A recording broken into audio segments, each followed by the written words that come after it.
জয় মা তারা।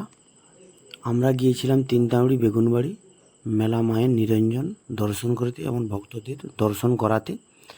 আপনারা দেখুন, নিরঞ্জন পরপর পার্ট ভিডিও দিচ্ছি। আপনারা লাইক এবং শেয়ার এবং সাবস্ক্রাইব করবেন। জয় মা তারা বলে কমেন্টে লিখে জানাবেন। আর ফলহারিণী মা, মায়ের কাছে মনস্কামনা জানালে মা ফলস্বরূপ কিছু দেয়, মনস্কামনা পূরণ হয়। মায়ের কাছ থেকে মাকে জানান যে ফলহারিণী মা সবাইকে ভালো রাখুক, ভক্তদের ভালো রাখুক। আপনারা ভিডিওটি দেখুন। আপনাদের বাজনা বাজিয়ে আমাদের এই দর্শক বৃন্দদের আনন্দ দিতে পারেননি। আপনাদের কাছে আমাদের বিনম্র, আপনারা এখনই চলে আসুন।